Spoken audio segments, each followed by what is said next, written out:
Hello and welcome. Welcome and hello. This is Wait You Haven't Seen, and it's a show where we talk about movies, but a movie that at least one of us has never seen before.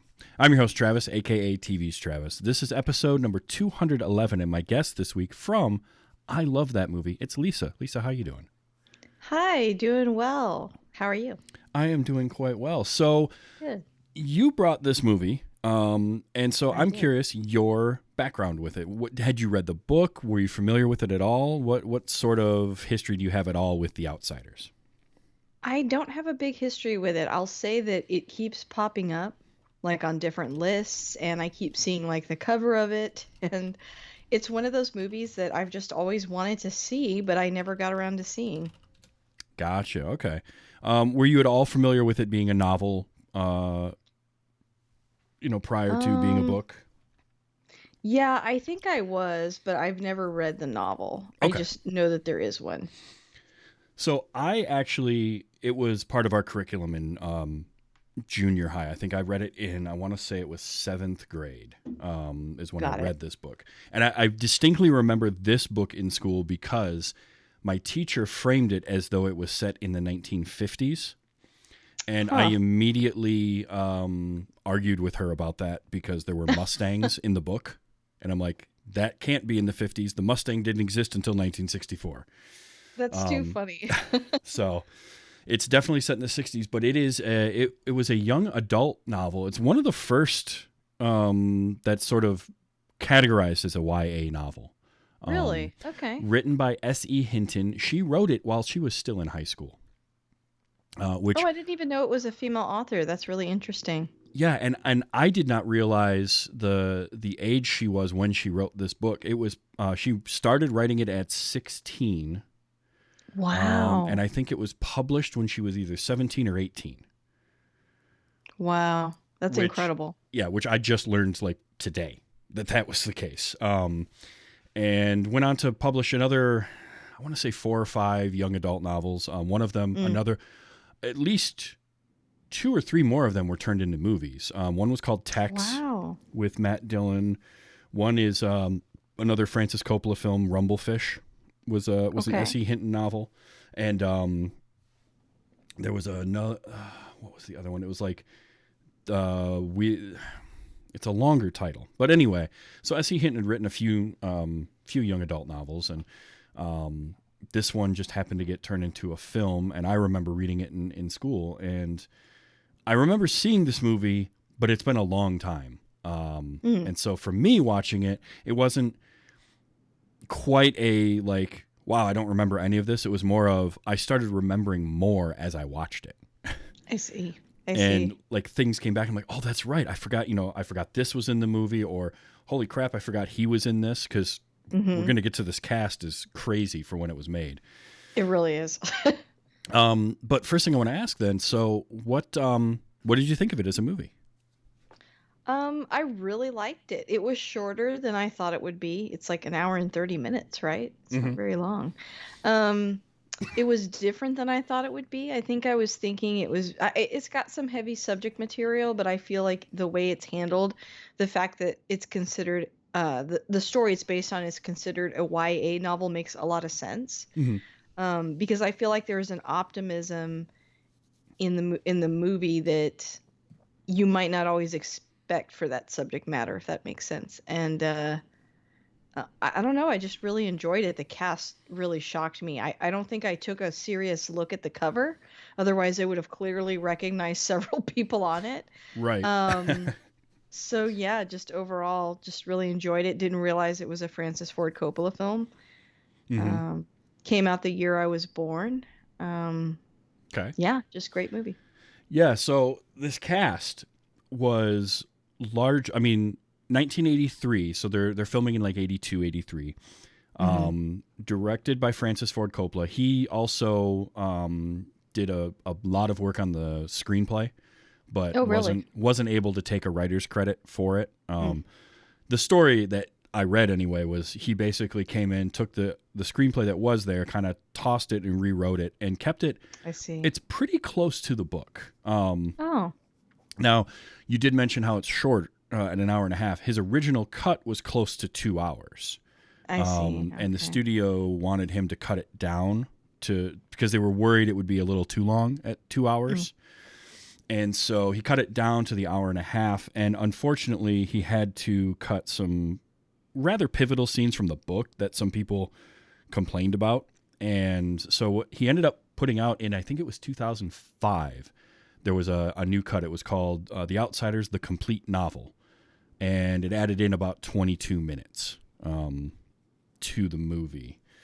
I Okay. have not seen that personally. I've only seen this version. And I honestly can't remember what got cut. Like, I remember watching the movie thinking, wow, they cut out that scene. But it's been 30 years since I read the book. So most of my memory now is like what I remember watching this movie more so than the book. I forget what parts got cut out. But I think they were just more kind of fleshing things out, giving us more background on some of these characters, because it's the greasers themselves are a very important group. And in an hour and a half long movie, it's kind of hard to really build those long lasting relationships. So I think that kind of plays into it. But yeah, this cast, I mean, largely unknown actors. I think the most well-known person in this movie in 1983 was probably Leif Garrett. And I'm not sure if you're familiar with him at all. Not really. So he was a big pop star in the 70s. Cool. Okay. And he ends up playing Bob, the Soc, the head Soc. So he was probably okay. Yeah, he was like the most well-known face and name in this movie in 1983. That right there should kind of blow your mind, because it does, yeah. like then you look at this, you got Patrick Swayze, Matt Dillon, Emilio Estevez, Tom Cruise is in it for like a minute, and this was, I think, 83. If I remember right, he was All the Right Moves that year, and I think Risky Business too. Wow. So he was busy. And they were all young too. In fact, Patrick Swayze was about 29 when they made this. Wow, he looks significantly older than the rest of the cast. Like you can tell he's supposed to be older, but that's still very young. Yeah, and now his character is supposed to be around 20, 21. Yeah, he looks a little too old to be 20 or 21. Yeah. If I'm honest, like he just looks like a man, and the rest of them kind of look like boys. You know? And that's because they were all in their teens, Yeah. except for Ralph Macchio. Ralph Macchio was 20 when they made this, but he's got that baby face. He's got a baby face. Yeah, I would say so. You know, it's 2 years before Karate Kid, so he's not Ralph Macchio yet. He's just like Crazy. And he's 20. C. Thomas Howell was 15, I think, playing a 14-year-old. But He looks extremely young. Yes, There's and some he's- moments moments with that, by the way. But I'm sure we'll talk about it. Oh, Like sure. in today's world. But even like Matt Dillon was 18. Rob Lowe, this was his first movie. He was around 17, 18. Emilio Rob Lowe's Estevez a was bit- young. Yeah, Rob Lowe's a bit ageless. Kind You of, know. yeah. He's kind of ageless, so he looks young for sure. And but yeah, it was just amazing. Diane Lane was also, I think, 18 at the time they Oh, made she looks this. beautiful. And Gorgeous again, in just this movie. baby face. Like Yeah. I think of Diane. So do you have those weird associations with certain actors where you put them in a movie and people are like, you remember them from that? Like it doesn't make any sense to Yeah. other people. Okay. Yeah. So Definitely. for me, it's Diane Lane, and it's a movie that most people don't even know exists. Murder at 1600. I don't know if you've ever seen that. It was a Wesley Snipes not. like action thriller from the mid 90s. But for some Nope. reason, when I see Diane Lane, that's like the first movie that pops into my head. And it doesn't make any sense at all why it should, because that movie was not great, but I liked it. But yeah, this cast, and it was Francis Coppola putting it together. And I guess casting wise was kind of crazy because he didn't do sort of these individual casting sit downs. He would do read throughs with the group. Oh wow. And then he would mix it up, and he would have like, all right, Tom, you play this character now and you do this one. And they'd mix up the characters, and he would just do that and then figure out who he wanted for each character from that. It's kind of a cool process. I like that. Although Yeah. the story from Matt Dillon was that he did his audition and Coppola told him, okay, you can go home. And he thought he didn't get the Wow. role. And it was Francis Coppola was like, no, you're already cast. Like, you're perfect. You don't have to do anymore. Nice. So, and I'll tell you what, Matt Dillon's really good in this. He is really good in this. I agree. He's not like an actor that I think of like, wow, the acting chops on Matt Dillon, but he's really good in this. He comes across very natural in that role that he is playing, of just sort of that, like, the kid that grew up in a broken home and he just fends for himself and he's only thinking about himself, but there is a sensitivity to him, which is, again, it's sort of the thing that gets lost a little bit in a movie where it can feel forced because you got to go through these steps that I feel like, I feel like in the book, when you're reading the book, it's sort of, you have more time to sit with it and get to those points a little right. Go ahead. He does come across a little bit one-dimensional at times, but you can tell that there is supposed to be more there, and you don't really see that in him until there's some stuff with Johnny towards the end of the film. Yeah. And then you're like, oh, okay, he's complicated, because up until then you kind of write him off a little bit, but you get a little bit of an insider look at his worldview. Yeah, he's like emotionally stunted, immature, compared to everyone else. But yeah. But what I do like is that towards the end of things, he's got the self-awareness to sort of, like, he sees a lot of himself in Johnny. And Johnny coming from, because we never get to see Johnny's parents, but it's not a good situation for him at home. Right. We know that that it's domestic violence or something. Yeah. Yeah. And I feel like Dallas really wants to take Johnny under his wing, but he doesn't know how to do it other than to be a tough guy. So I very much enjoy it. And I think that Matt Dillon gave the vulnerability in those couple of, like, when he's driving with Ponyboy in the car towards the end and he's starting to break down as they're driving to the hospital. That's where you start to see it. And that's where I think I really liked Matt Dillon's performance, being able to do that and then so naturally and effortlessly be this greaser tough guy kid punk that just doesn't care about anybody and kind of puts that on. Yeah. But they know he's the one to go to when they're in trouble too. That says a lot about the character. Right. The two of them immediately go to him and find him at that party, and he just like flips right away and helps him out while he's at that party. Yeah, they see a side to him that is harder for people on the outside to see. Which was a big part of writing this book for S.E. Hinton. She wanted to give, because the book was published in 1967. I was going to ask you that. Yeah. I want to say 67, 68. And a lot of it was, she wanted to write this to give a better perspective of, and she wrote it from their point of view, because this was, so it's set in Oklahoma. And it never explicitly says that, I don't think, in the movie. I don't know. Did you get that kind of feel? Or...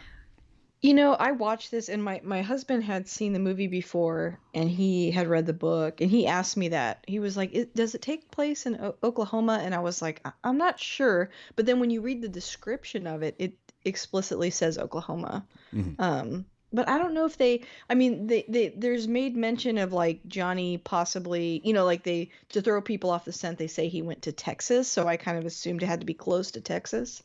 That's a good point. Yeah. But there's so many things I thought about watching this movie. I didn't know that, though. Yeah. Yeah, and I like that the idea was to just give this sort of insight into these outsider kids, these kids from the other side of the tracks. Like, they're not inherently bad kids.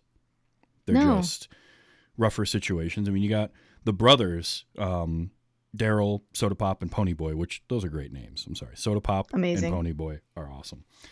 And, they lost their parents.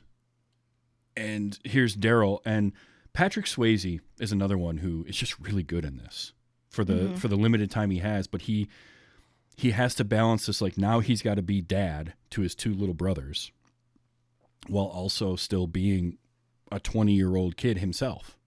Yeah. But he's so It's heartbreaking. concerned. It is, because he's so concerned that something's going to happen to them and they're going to end up in a boys' home, and he can't do anything about it. Yeah. There's something really interesting to me about this movie being really a lot about, I think, like masculinity, about men, and it being written from the perspective of a female author. Mm-hmm. It's almost like she has more permission to explore their emotions than sometimes I think even male authors talk about male characters. And I don't know why. Well, I mean, I guess in our society it's kind of hard for men to express their emotions. And I feel like that's a lot what this movie's about how these guys, just these boys, can't really thrive and get the help that they really need, and they're kind of just ostracized by society, but Yeah, they have a full range of emotions. Maybe they don't get to show people. It's very empathetic and kind. it is. And you have like a simple thing like having Ponyboy read poetry and know who Robert Frost is and Right. recite a poem like that while they're watching a sunrise or a sunset.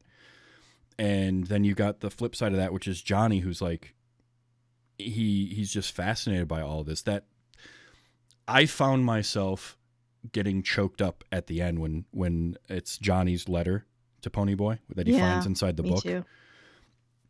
because he realizes that his life has been not a waste, but he doesn't see a way out of it, and Yeah. he just wants so much more for his friend who he does see some light in. And it just it really got to me, especially this time around. Maybe I'm just getting more kind of in touch with my emotions as I get older, and sort of it I think we becomes all do. I do, and I think it's become over time more acceptable socially. And I hate saying that because it should have always been, but You're right. it's been so long where it's been hammered into men, especially young boys, that you have to be stoic and you have to hold that down and you're not supposed to be emotional. That I do remember this book being a thing when I read it, like, oh, you can't, like, it's okay to do that, and people do have all these different multifacets to them. So Yeah. I think it also highlights the ways in which it does feel like men, especially in the 60s, and even like you're saying to a certain extent now, are not allowed to explore their emotions, and how that can lead to violence. Because I mhm. feel like violence and anger, that's like the one thing that men are like sort of allowed to display. And so, of course, that's what's going to come out. I mean, these boys are in really difficult situations we already talked about, and they can't express them, and they don't have any, mentors that are, healthy. They have Matt Dillon's character, but as we established, like he's got a lot going on himself, and Mhm. so it kind of does lead to this violence. And so from the outside you're like, oh, these kids are like, they're worthless and they're violent punks, but the author is saying no, like that they're complicated and they're real people. It kind of makes us look at that in real life, like people that commit these acts are complicated because people are complicated. Yeah, and I mean, even Matt Dillon's character of Dallas, all of his anger and his violence is born out of fear. And that's the Yeah. thing that you start to realize towards the end of the movie, is he's just afraid of so much and afraid of what Yeah. could happen to him. But the only way he knows how to deal with that is through anger and violence, because that's what he's gotten from his dad. Right, And right. and he doesn't have a healthy outlet, and none of them do, and that's why they end up having a big rumble. Yeah. You Yeah. know, and it does say a lot that they had that rumble, and it was agreed with both groups. They're going to show up and they're going to fight this out with fists only. Like, nobody's going to bring weapons. Yeah. They're just going to have this rumble, and that's going to be, quote unquote, the end of it, even though it's not. And one of the things that I do wish the movie had more time to go over, that I do remember from the book, is in the scene where Pony and Two Bit are walking along and they see the car go by a couple times, and then Hmm. the guys drive up, and the one guy's like, hey, I want to talk to you, and him and Pony go off and talk. Hmm. That was very important in the book, where like this was a kid from that side of the tracks that sort of understood, like, nothing's going to change. We're going to have this Yeah. fight, and you're still going to be greasers, and we're still going to be Socs, and we're still going to be the rich kids, and nothing will change. And there was more of that in the book that sort of this idea that just like the greasers weren't all delinquents that just were irredeemable, not all of the rich kids were Bob. Yeah. They were Yeah. good. There were good kids on that side too, or at least kids that understood. They sort of tried to do that with Cherry as well, Diane Lane's character, but it kind of, again, it just sort of got cut for time. Like they really trimmed things down, which, you know, it loses a little bit of sting, I think, without that, but there's still a lot to be said from this story. Well, I think there's like to me, a stereotype about women being attracted to quote unquote bad boys, you know, that we get a lot in media. And I feel like this movie does a pretty good job of explaining why she would be attracted to these kids, you know, or kids her own age that are from the quote unquote wrong side of the tracks. She's not attracted to the bad. She's attracted to the humanity in them. Yeah. And she recognizes that they're going through a lot, especially with Ponyboy. She sees him as someone who's you know, young, innocent, not there yet, and you know, could turn to the dark side, and she kind of wants to stop that from happening. But there's not a whole lot she can do. But I think it displays, it makes sense it was a female author to me in some ways, because I feel like, yeah, that like better explains what girls would like, and not just like, oh, we like that they're wearing a leather jacket and that they're beating people up. It's like, no, she's, you know, that's not what she's seeing in him. Yeah. Or any of these kids. Yeah, there's even the line she has where she says, "Hey, make sure your friend Dally stays away from me. You know, I don't want to see him again because I might fall in love with him." Like, yeah. There's that moment, which from the outside perspective can feel like it doesn't make any sense, but when you kind of dive into it and you think about it, no, it does, given how she feels about Bob, and Bob outwardly is a dick. But she knows that, like, there's, like you said, there's just more to these guys than sometimes what they put out there. The Bob thing is a little disturbing just because, I don't know, that Bob guy's terrible, but she's like, oh, he's got great points, and that definitely feels like a stereotype of like, oh, I can change him. But you're right, that makes sense that she would feel that way because she's already dating a guy that's got some stuff going on. Yeah, and to an extent, it also kind of makes sense for somebody of high school age to feel like that, because you do. Oh yeah. Like at that age, you do feel like you can make so much more of a difference to someone, and you can help to change someone. And it's true. There is a more, like, you do get, I know you get a little more cynical sometimes as you get older, but I feel like it's less cynicism and more of just a realization that, like, people will change when they want to, and you can help to facilitate that, but you can't ever force it. You can't make someone change. Yeah, that's a really good way of putting it. I think you're right. It's like we lose some of that, I guess, naiveness, but it's not just that. It's that we realize, like you said, we don't have the power to completely change someone. You can have a positive impact, but you shouldn't set your sights on like, I'm going to be with this person and I'm going to be able to change that. Like, yeah, not a good idea. No, there's a difference between like seeing past someone's faults and blatantly ignoring red flags. Yes, and I feel like Bob is a lot of red flags. Yeah, he's a lot. And it makes it's perfect casting then to have Leif Garrett play him, because he's the pop star. And apparently, the story goes that most of the rest of the cast didn't get along that well with him. Which interesting. He did kind of go through that sort of child actor, child music star arc of having some troubles as he got older, and being a little bit of a pain as I remember. He was a little before my time, but like I remember reading about that and seeing stuff in like some of the old, like, I Love the 70s type shows. And they would talk, so I can see why he would kind of butt heads with, especially this group of guys who are all the same age and younger than him. And Coppola is a director that does like to mess with his actors a little bit sometimes. And so one of the things I read was that they were all staying in a hotel. They were shooting for 3 months, I think. And they were staying in a hotel, and he put all of the actors that were playing the greasers on like the ground floor. And he would put all of the Socs actors in upper floors with nicer rooms, and sort of create a divide between them. Interesting. And while also like kind of letting them all, congregate and hang out together. And so it's sort of created his gangs too, which did lead to some funny. I love crazy trivia. Like apparently the hotel had a fountain, and Interesting. so after they shot the fountain scene in the movie, the Hmm. actors were all messing around and they were like recreating it in the fountain at the hotel. And within like 2 weeks, they had removed the fountain. They got it out of there because it was too much trouble. And supposedly, a few years later, Tom Cruise came back for a different film, or he met somebody that said they worked at that hotel, and his first words to them were, "I'm sorry," because the kids partied a lot, I guess. Which, look, if you put a half dozen 18 to 22-year-old guys together in a hotel and they don't have parent supervision, they're gonna, things are gonna happen.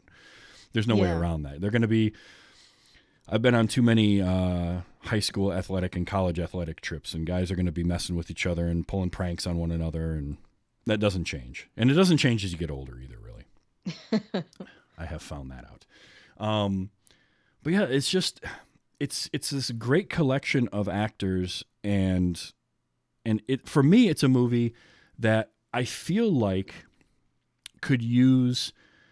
It's very set in its time. It's very much the 1960s, and that does create the real easy divide of the greasers and the Socs. That's fine. I kind of want to see sort of an updated version of the same story, the same themes, but update it for a different era and a little different kind of socioeconomic breakdown, because Yeah. it does, because it's Oklahoma in the 1960s, it does end up being very much an all white cast. And there's I one. was just about to say that, like, the term greaser is defined in this movie, and it's actually not what it actually means. Like, they talk about, oh, it's because they have greasy hair, when really was specifically like Latino or Italian Americans, and they were called greasers because of the occupation they had, Mhm. not because of not because of their hair necessarily. So that was kind of interesting. But in this movie, it's like, and maybe even in the book, it's like they get a little bit, cast as, I guess, Caucasian Americans, and that's the iconography of greasers to us now, like with the movie Grease and stuff like that, is not that they're Italian or Latino. Right. So Although that's kind of interesting. it was, I did, I do believe S.E. Hinton pulled from experience at her high school. Hmm. And And so, it was like in Oklahoma, yeah, so kind yeah. of the where it was located, I think, would alter a little bit of sort of, because you're right. Like it, I remember reading about and hearing about, greasers were much more the Latino, the Italian, and Yeah. it.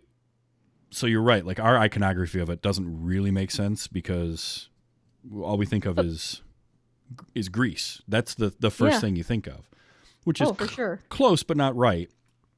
And like Yeah. that, it was something that I know. When I was younger, it didn't dawn on me how white the cast was or any of that, because I am a white male. So for me, all I'm seeing is a bunch of guys that look a lot like I did in high school, in junior high. And as like watching it this time, it dawned like it was a lot more stark of like, wow, this really needs some more like just differences. And I feel like, again, if it's not Oklahoma in the 1960s, you can change that setting and you're going to get more inclusivity and just more diversity in the people that are going to be in those high schools. Yeah. Although I felt like with Johnny Cade, they were sort of subtly implying like he was closer looking wise. I don't know. You know what I'm saying? Yeah. Like he was like the Tanner kid. I mean, it was still kind of the same thing. I felt like they were sort of implying with him a little bit. He was as close to like a diverse casting choice as you would get. But yeah, you're right. You could redo this movie, and they don't have to be called greasers and socias. They could be called something else, but there's still like a divide, that you could kind of play off of, and um, it would just be with like depending on what part of the country it's in or what time period, just different people. Yeah.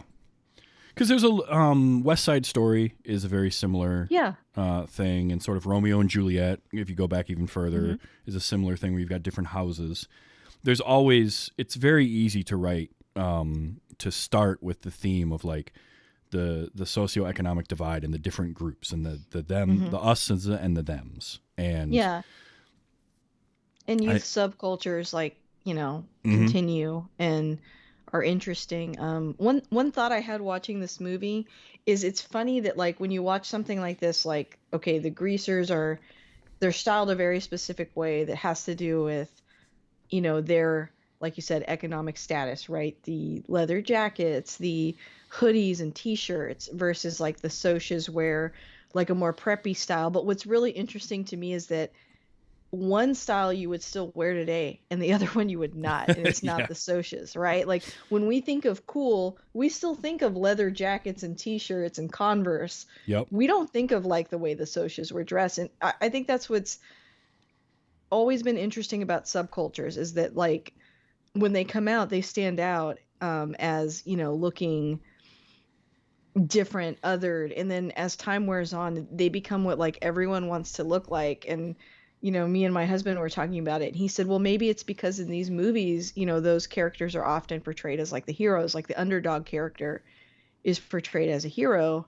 And I'm like, that's true, but I would also say, like, it happens with different cultures. Like I think, like, with you could take Black American culture and the way that, with like tennis shoes and hoodies and all and clothes like that, like at one point that was something they owned, and hmm then as time went on it's like it's been sort of stolen and borrowed from them and become mainstream. absolutely, But that seems to happen a lot with like subcultures or minority groups. It's like people see what they're doing and then they're like, at first they're sort of, it's seen as like outcasts, and then over time it becomes like cool, but it's never like what everyone's doing becomes cool, right? Like that's like almost like the conformity of that is like lame as time yeah. goes on, I guess is what I'm saying. Yeah, because at some point something can become too popular and then nobody wants that anymore, even though Yeah. it's the old Yogi Berra saying of like nobody goes to that restaurant anymore because it's too popular. Hmm. Like nobody wears that anymore because it's too popular, but yet it's worn a lot. It's just that then the subculture will then pivot and move on to something new. Yeah. And there is that fine line between kind of being inspired by or doing some sort of an homage to something that you've seen and then kind of appropriating it too. And that's always Yeah. a weird thing to go about because like I can certainly see both sides of that argument, and intentions can mean a lot, but you can also unintentionally kind of appropriate something that has a different meaning than what you think it does. Yeah, it's like when you take on the outfit, in this case of like a subculture, it becomes almost costumey. Mm-hmm. So you have to be really careful. Like, are you authentically portraying that, or like you said, are you just wearing it as a costume? Yeah. For these greasers, like their attire, their hair, it's part of who they are. Yeah. Um, It's and over defining. time, it's yeah, And that was why it was such a big deal for Ponyboy to cut his hair and then go blonde with it, bleach his hair yeah, too. Like, and they keep talking about, pardon me. They mentioned a few times in it they use the word tough, and you hear them say like, "Oh, it's tough hair. That's a tough car." And yeah, that is something I distinctly remember from the book is there was tough and there was tough.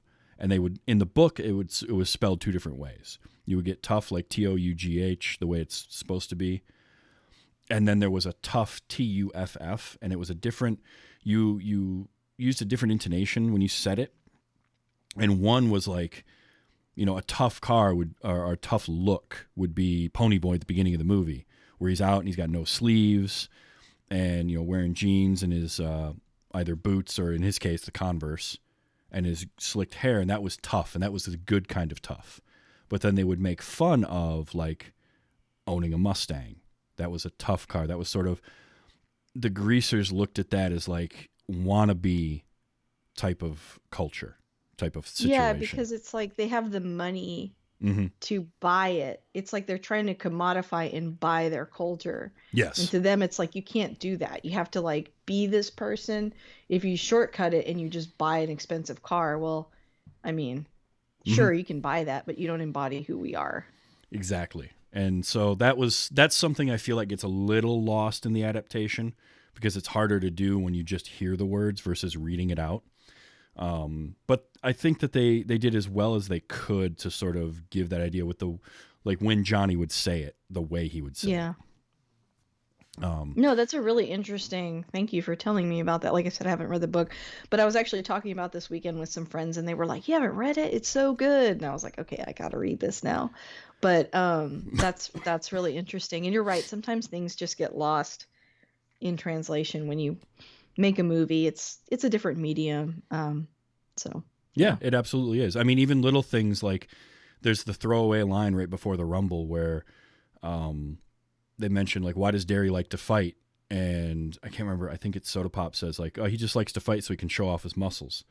But it was like in the book, it was a point to be made that when there was a fight to be had that Daryl was going to get involved in, he specifically wore a black T-shirt that was too small, so that he would To look look even bigger. bigger and more intimidating. Whereas his normal day Ah. to day, he was wearing his work clothes. He just looked like a regular guy. But when he was going to tussle, he'd make sure to put on that black T-shirt. That thing was a size too small.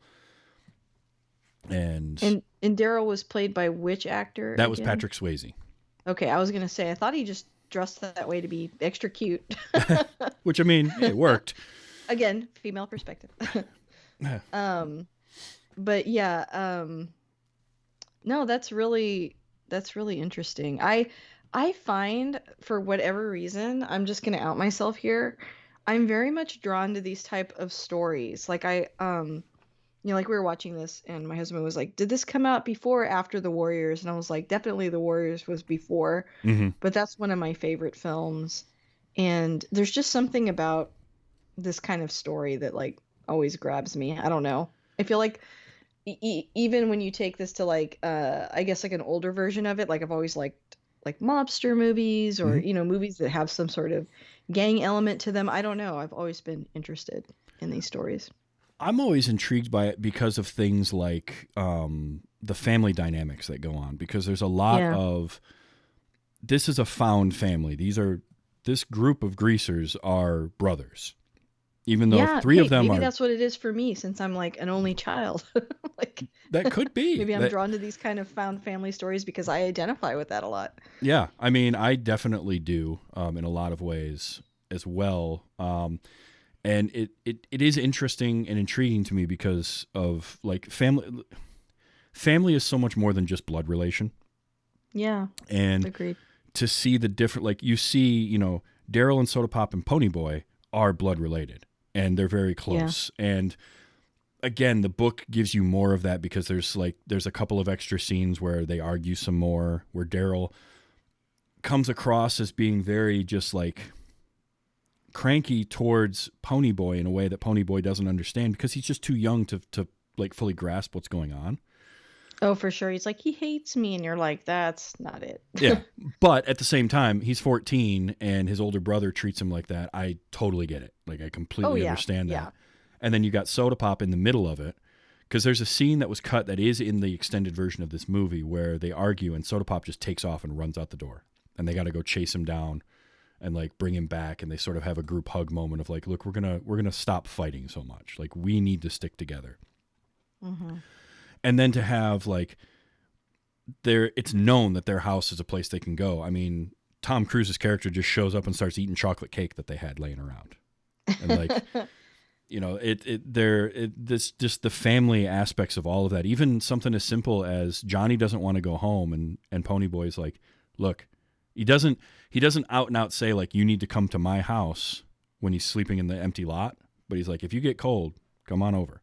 Like, you can always come over to our Yeah. house. I feel so And bad for them in that house. Like, you can tell that the house needs a lot of repairs and yeah, isn't being kept up with. It's because, it's a bunch of kids living in it that don't know what they're doing. right. It's sad. Even when one of them's job is as a roofer, like Yeah. he doesn't know how to do the rest of the upkeep in the house. He doesn't have time for it, and he's too busy worrying about making sure that stuff gets paid. So it's rough, but like it just there's some cool family stuff going on to that. Oh, for Um, sure. And even, just the way like Two-Bit, Emilio Estevez's character, can just joke around with everybody. He's the brother or the cousin that's like the class clown. Oh man, And Emilio Estevez. I was like, gosh, he's so young in this. It's crazy. they're just all babies. Like, it's Yeah, amazing how young they all look, and how some of them didn't age for like 30 years. for real. Like Tom Cruise and Rob Lowe specifically. Yes, absolutely. And pardon me. Yeah, Emilio Estevez as Two-Bit is a ton of fun. I remember his Yeah. character in the book being a lot of fun too, because he's always cracking wise. But he, same thing. Like, as soon as whenever anything goes down, they have each other's back. Like, Yeah. as tough and harsh as Daryl or as Dallas could be, Matt Dillon. As soon as things went pear shaped on him, he was like, "All right, here you go. I'll take care of you. Go do this. I'll find you in a couple of days." Yeah, And and there's also that interesting detail that like he was at that house party, but he's like I was sleeping.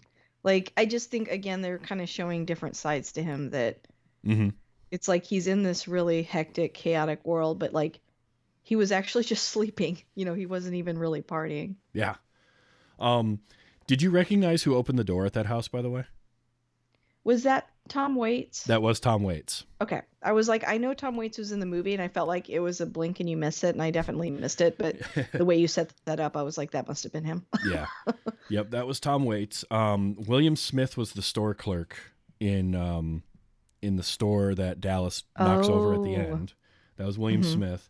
And I also noticed the guy, and I had to do a double take when they first pull up to the church. Why those kids were in the church, I'm not sure. The abandoned church that they had been staying in. Like, Thank you. And those adults did nothing. those adults were Like, worthless. those adults were like, oh well, they're burning. It's a thing. They're not my children. I'm fine with that. It takes two little boys to run into a building on fire. Although it was on fire because they left all those cigarettes in there, right? Yes, I'm pretty So sure I'm that's kind of what's like, supposed to happen. they're heroes, but they did cause this fire. So was a detail I noticed, but yeah. But yeah, Yeah, I why was were all those very children in confused. there? Why were they at a field trip to an abandoned church? I don't know. But the guy that was with them was played by Gaylord Sartain, and Okay. he was on Hee Haw for a very long time, playing a lot of different characters, and I just Mm. recently covered that on a different show. And he was in a few of the early Ernest movies. Oh, Um, okay. I probably and saw him then. he's a very funny actor, and in this he does not play that. Like, he plays completely against type. So it took me a Yeah. minute to realize it was him. And his character in the book is more he's in it a little bit longer, but he's more sort of like from the country and doesn't really understand the Greasers versus Socs sort of dynamic, because Hmm. he's just out in the country where they're not dealing with that because it's not the city. Right. Whereas in here, he sort of understood it, and he kind of leans one way or the other. Yeah. But yeah, I thought that was hilarious. That was Gaylord Sartain. My friend Steven is going to love that. Steven Adams from Horseshoes and Hand Grenades loves Gaylord Sartain so much. Oh, nice. Nice. So, um, I was go gonna ahead. say too, that was interesting when oh man, I lost my train of thought there. I do That that always all the happens time. to me doing this. Well, I thought, yeah, we mentioned that he didn't help save those children, and we don't know why they were there. But oh, I remembered. He makes a comment about one of the kids smoking. Yeah, And he's like, "You're smoking," and he's like, "I'm an adult. I've been smoking longer than you." And I'm just thinking, man, none of y'all should be smoking, right? right. Like, what a different world we live in now. It is a very different world we live in, and I think that would be kind of an interesting update to this. Is what would be, because it's definitely the Vaping? greasers that all smoke, right?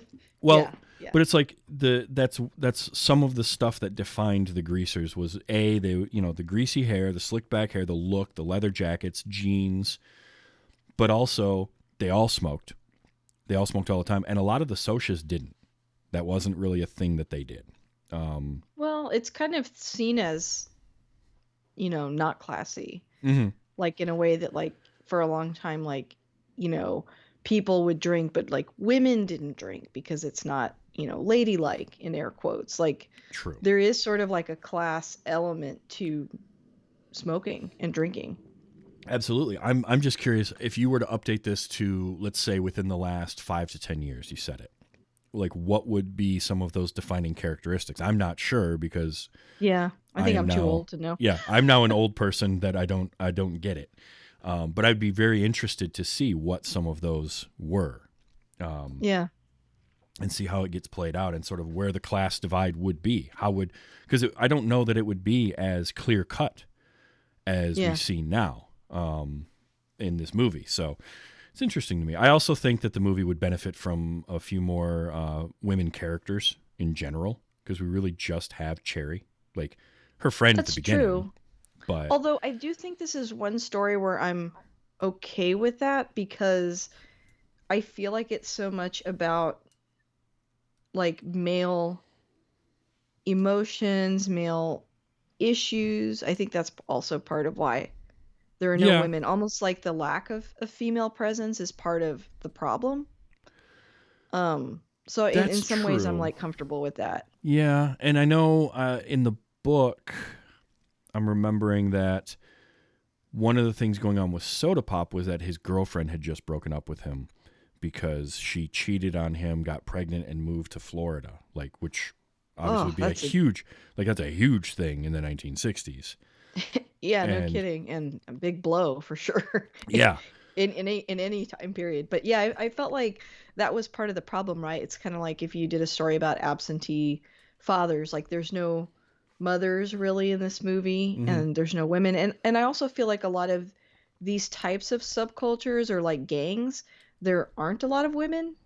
that's Like true. it is kind of more like that, like, it's like watching like I don't know, like Sons of Anarchy or something. Like there's a couple female characters, but it's mostly men But I think it for would whatever be reason. it could be an interesting way to update, keep the same themes, but update to a current culture, Yeah, to that's true. integrate more of Yeah. that and I'm sure there's a lot of different things you could do there. Again, a lot of stuff that I'm just not qualified to really talk about, but like, Same.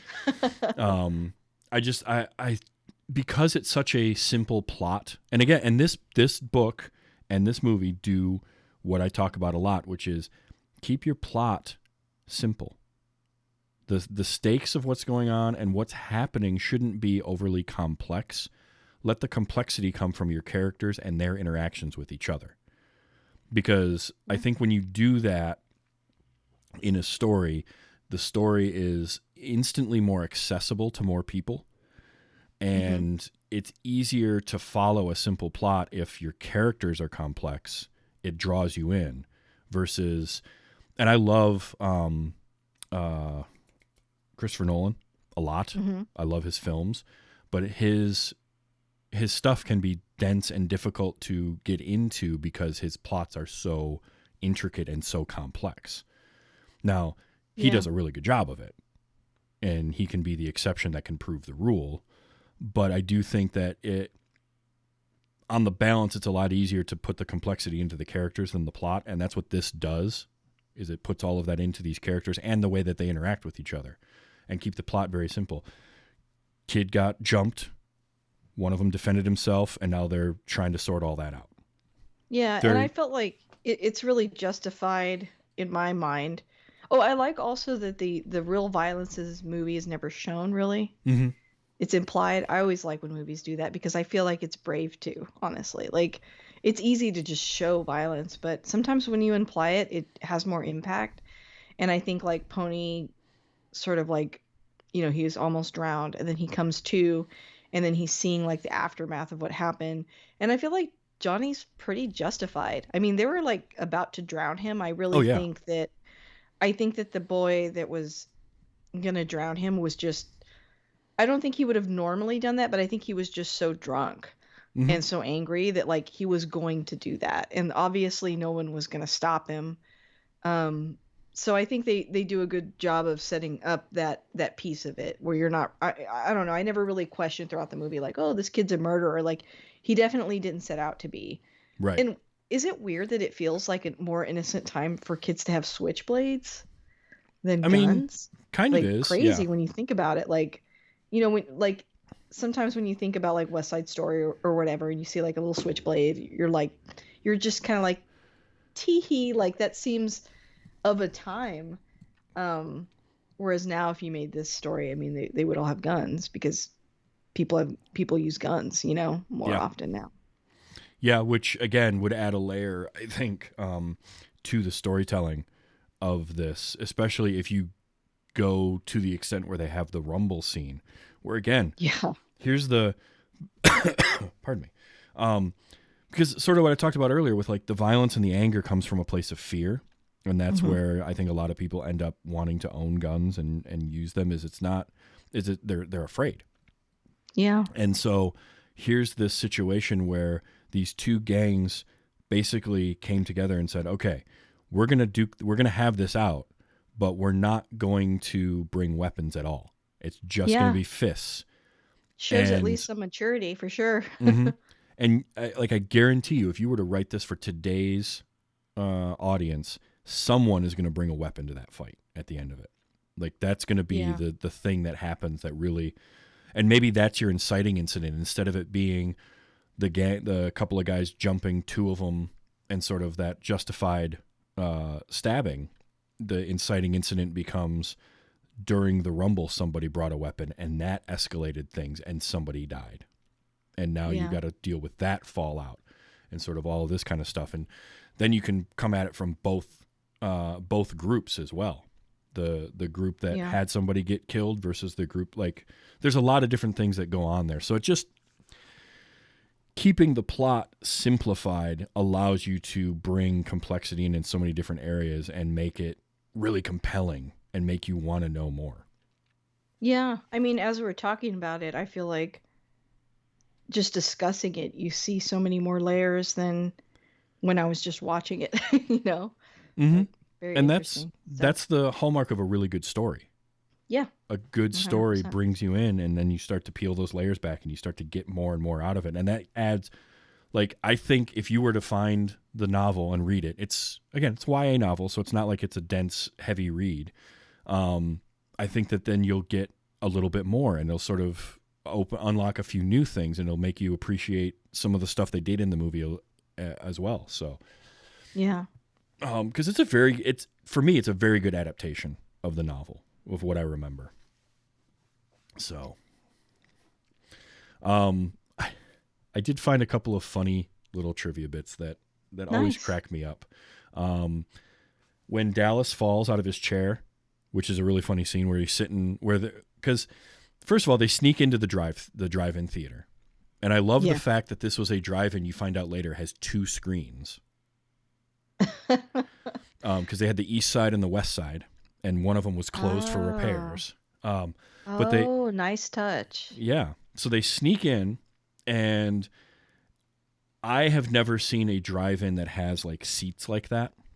Yeah, I haven't either. So that to me was really interesting. But they get there, Dallas starts to mess with Cherry a little bit, and then when he puts his feet up on the chair and he loses his balance and just falls over, that was a complete accident, and they left it in. And I want to go back and watch the scene because apparently C. Thomas Howell looks at the camera while he's laughing because he just they like, and you see the old couple sitting behind him start to laugh when he falls out of his chair. So that to me was just hilarious. That That was complete good. Yeah. complete accident. Also the hat thing with Two Bit when they come back to the Oh, house. He's like, "Hey, I found a new hat," and he puts it on. He's like, "I'm gonna go home and get rip roaring drunk," and just takes off. That hat was like one of the cameramen's hat, and that's a funny. wind machine blew it off his head, and it rolled into frame. And supposedly Coppola told everybody he doesn't want to stop rolling, just run with whatever happens. And so Estevez did, and they just left it in the movie.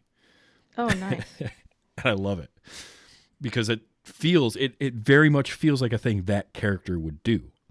Yeah. And so to leave that in there and let that ad lib happen, I love moments like that in movies. Little Yeah. little things like that that just add flavor to a character. Yeah. And authenticity. S.E. Hinton is in the movie, the author. Oh, wow. Yeah, so when we're in the hospital and they go to Dally's room and the nurse is complaining about where his gown is, Oh, okay. that was S.E. Hinton, the author of the novel. the lady that he like makes a rude comment to too, Yeah. where he's like, "Get out of here, you're making me sick." That Yep. that got a laugh out of me. Yeah. Yep. That was the author, and she apparently was very involved on set and Wow. said that she kept in touch with all of them after filming it and sort of was like their mom on set in a lot of ways, Aw. and kind of just looked after them and stuff because they all looked after each other too. Oh. There was also a funny thing where the animosity between Diane Lane and Matt Dillon's characters in that first scene was kind of real Mm-hmm. because they had just met. And like Diane Lane went on later to say like, yeah, it was sort of just my adolescence and not really understanding what was going on. And I kind of didn't like him at first. And so there was that real tension, but they ended up becoming friends after that. And like, again, sort of protecting each other and all the actors looking after one another. But I just thought that was kind of funny that they really didn't like each other at first. Gosh, yeah, he comes across as such a jerk in those scenes. I felt like in those scenes specifically, like every girl has experienced some level of that. Yeah. It's like hard to define of like you're so incredibly uncomfortable and angry, and it's like I don't know, they just nailed that scene really well. Yeah. And that's that authenticity I'm talking about where like Yeah. you can fully believe Matt Dillon could be like that at that age. Yeah. Like, Oh yeah. Oh yeah. from all accounts, he's just a delightful person, but like he did that so well. And Yeah. even for me watching it, I was just like, oh man, this is uncomfortable. Like it would be tough to be. And then on top of that, you got Ponyboy and Johnny sitting next to him, who are 4 years younger than him. Yeah. And they're watching that. Like that's why it's a big deal for Johnny to step up and be like, hey, leave her alone. Yeah. Because you just don't do that most of the time. Like there's that hierarchy within the family. Yeah. What was the other thing? That was kind of it. Oh, yeah, that was what it was. S.E. Hinton began writing the novel when she was 15, finished it when she was Wow. 16, and it was published when she was 17. It's insane.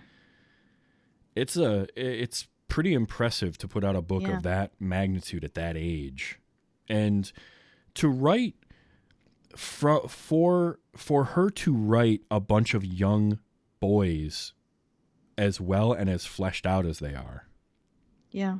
Again, I think coming in with from an emotional angle, because I think a lot of times we act like there's such a difference between genders that I truly don't think exists in the way we think it does. Like I feel like a lot of it is socially constructed, and I think Absolutely. that's a lot of why that's the case. Can I ask like a random question?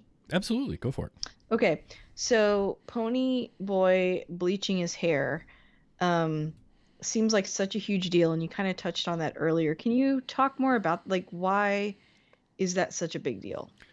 So it's that idea of tough versus tough, and that a lot of the greasers had the black slicked back hair, and it would be longer.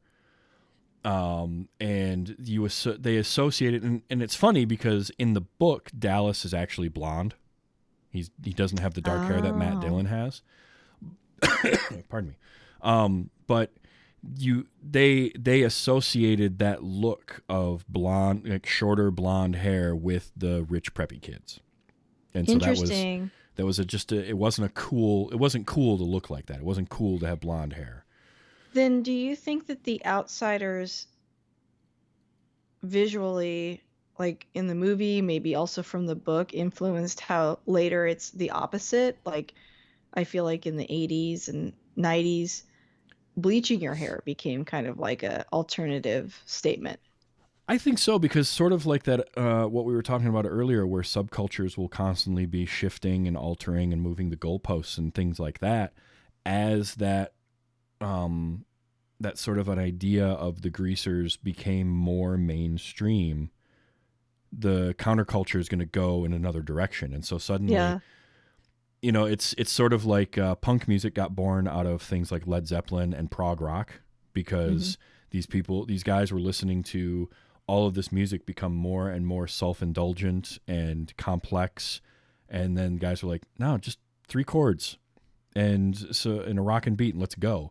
And you get the Ramones and you get punk music and Yeah. whatever's happening in England and all that kind of stuff.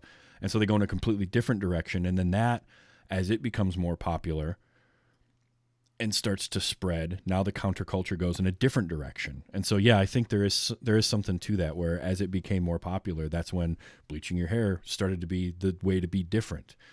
Yeah. You know, kind of like in Japan, where I read about how like a lot of the punky culture would embrace more Western looks because it Yeah. was something different. And specifically things that seemed kind of in the past and like from movies, Oh yeah, like the motorcycle jackets and bleaching their hair and stuff like that. It's like that doesn't really feel modern to us, but it did to them, yeah. It's interesting. Like their sort of like rockabilly subculture is interesting. And it's, I've always find it interesting too how it cycles, how it goes through these Yeah. cycles, and how it will be a counterculture subculture. It will become more mainstream, more known, and then it'll sort of distill itself back down. And so Yeah. now it's very much a subculture again, rockabilly being the perfect one. You still see guys with pompadours greasing their hair, rolling a pack of cigarettes up in their shirt sleeve. Like, you still see that today. It's just not as prominent as it would have been at that time. Yeah. And because it's very much even more of a subculture, a subculture almost. Yeah. So yeah, it is interesting, but yeah, it's such a big moment in the book and in the movie for him to cut, especially cutting their hair. Like that was the big thing, was they had to Yeah. cut it Yeah. shorter. Hair's a big deal. It's always been a big deal, Oh yeah, you oh yeah. know? It's a defining culturally significant thing for a lot of people. Because it's such a prominent thing, and it's one of the first things you can see in a person. Yeah. You know, when you see somebody, what do you notice about them? You notice their height or size, and you look at their face, and you see their head, and you see their hair. And I mean, I'm guilty of that. I've got my hair bleached right now. It's long. It's the longest it's ever been in my life. It's bleached. I had it blue. It's going to be blue again because it's just something fun for me to do. So Yeah. I can completely understand why that was such a big deal. And I identify it with it more now than I did when I was a kid. I will say that. That whole scene where he's Interesting. cutting and bleaching his hair. Like when I was younger, I was very boring with that kind of stuff because I was too focused on other parts of my life. Like I was a track and cross country athlete, and I didn't express myself outwardly because I didn't think that was what I was supposed to do. I was supposed to be the athlete. And as I've grown Wow. older, I now like my wardrobe is very simple, but it's a lot of expressive shirts, and then it's like hair. I've got a hat that I wear all the time that is kind of just my look that I sort of do now, and little dumb things like I wear different colored shoes because I think it's fun, and it's fun to get the reactions from people like, you're wearing two different colored Converse. I'm like, damn it, again? You know, that kind of thing. It's just a fun thing to do. But it took me until I was in my probably mid 30s before I really started embracing just kind of being weird for weird's sake because it just is fun. Do you I didn't. think that the pandemic had anything to do with that? It. I don't think so for me personally because I'd started sort of doing this before that, but I do think that it accelerated it some because it gave Yeah. me time to be kind of with myself and just sort of figuring out like, well, what do I want? Yeah. I And have the almost opposite thing of what you have going on. Whereas when I was a teenager and I was in my early 20s, I was dyeing my hair. I had like bleach and dark hair. I had a lip ring. I was dressing different enough to where I was getting teased sometimes. Um, and then as an adult, I felt like I had to be like, now I work for a corporate job. And I think I've slowly, like, sort of been expressing myself more and more. Like, I realized after a while, you can assimilate so much that you're not authentically being yourself, and that's frustrating. yep, But there's definitely a middle ground where there's like a way that I dress at work, and then there's a way I dress at home, and I'm more like comfortable with myself than I was a few years ago. And so I think it took a long time to be comfortable with myself, I will say, as a teenager and in my early 20s. I don't know that I knew who I was, and I was dressing like I did, but I don't know that I did. And you saying you're discovering that now, I think, 'cause I feel like it does take a long time to discover who you are, and it's very interesting. But Yeah. Yeah. And happy for you that you're doing that. thanks. I could stand to do more of that myself, to be honest. It's one of the, so a while back I did I heard a quote. It's from a friend of mine. I have a friend who he is like very much an adult, right? He's got a big time like executive level job, makes real good money, bunch of kids, all this kind of stuff, very adult. But he can also turn that off and just be a borderline delinquent again, like not in a bad way, just like he can play both those roles so well. And it was in chatting with him, and he's like, look, here's the thing, growing old is inevitable, it's gonna happen, but growing up is optional. And I was like, Very true. I am taking that to heart, and knowing when to do the different things, and when and what sort of where those lines are.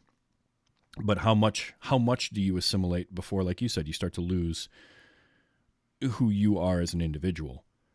There needs to be a balance to that. And Hmm. and I think that, it kind of circles back to what this movie was, is like there's a balance to somebody like a Pony Boy who wants to be this tough kid, but he's really a sensitive kid at heart. And he Yeah. likes to read poetry, and it's Johnny seeing that in him and being like, and that's the line, stay gold, Pony Boy. Like, keep that part of you always. No matter what happens, don't lose that. Which is a big theme Yeah. in the book, and a big theme of the movie, is sort of just keeping who you are regardless of what's going on around you, and don't let it break you down. Don't let it turn you into Dallas, or let it, take over and hurt you the way that it did to Johnny. Yeah. So it's really good. I'm glad that you got to watch this movie, because Yeah, thank you. I've been thinking about watching it for a long time, and I was like, when you asked me to be on the show, I was like, okay, well, I need to pick something that I haven't seen that I need to see, and that just came up in my mind. I think because I'm watching a show that's about a gang right now, and okay. so I think that's why I was kind of like drawn to it again.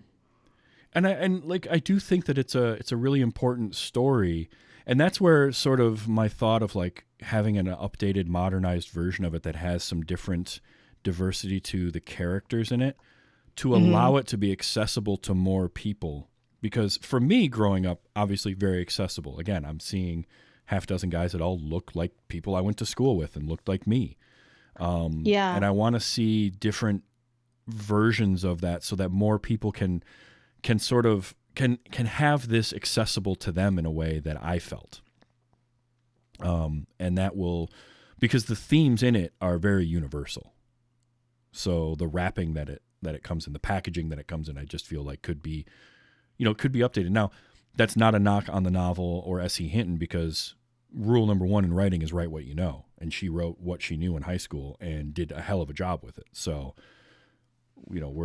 I think we're all very lucky to have that around. And I'd just like to see maybe an updated version of it, or at least, if nothing else, just taking those themes and giving us some new. Because even if it's not a bunch of white kid greasers, that's fine. I don't have a problem with that. Let it be, maybe even if you want to keep it with greasers, like you said earlier on, have it be closer to the sort of that classic, true definition of what they were, instead of the Yeah, that would be Hollywoodized version. interesting. It would just be like a fresh take. I'm always interested, like you said, in kind of not reinventing, but like retelling stories under different lenses. So that would be pretty cool. Absolutely. Well, Lisa, thank you so much for being here this week. Now, you have a show. I very much enjoy your podcast, so let people know about that and where they can find it. Yes, thank you. I have a podcast called I Love That Movie, and basically you just pick a movie that you love and you come on. You've been on it before, and appreciate you on there. And you can pretty much find it wherever you listen to podcasts. Just search I Love That Movie. And it's a lot of fun, and I like that you come at it with just like all right, here's your movie. Why do you like it? What is it about this movie Yeah. that you like? And you can dive in, and it's a lot of fun to listen and hear all these different perspectives. Like, you'll have guests come on, talk about a movie that I love, and they bring things that I never thought of with why they like the movie too, which is really cool for me as somebody who just likes to talk about movies. So it's a lot of fun, and I have a list of things that I can talk about. So if you ever need a guest, you just Yay. get a hold of me, and I got movies for days that I will talk Yeah, about would at love to length. have you. Excellent. Well, thank you so much for being here this week. I do record the show Sunday nights, 8 p.m. Eastern time, and I do it live on Twitch, twitch.tv/TV's Travis. You can come hang out in the chat room. The show goes out as a podcast on Wednesdays, anywhere you get your podcasts, or you can go to tvstravis.com and find this show and anything else that I work on. You can also find links to merchandise and my Patreon there. And next week, I finally have Sean Weiland coming back, and we're going to talk about Wing Commander. And I got things to say about this movie. Because he brought it up, and he wanted to talk about it, and I watched it, and it is, I don't know if you've seen Wing Commander or not. Freddie I have Prinze not. Jr., Matthew Lillard, based on the video game Wing Commander. It's, well, it was made in 1999, I believe, based on a video game set in space.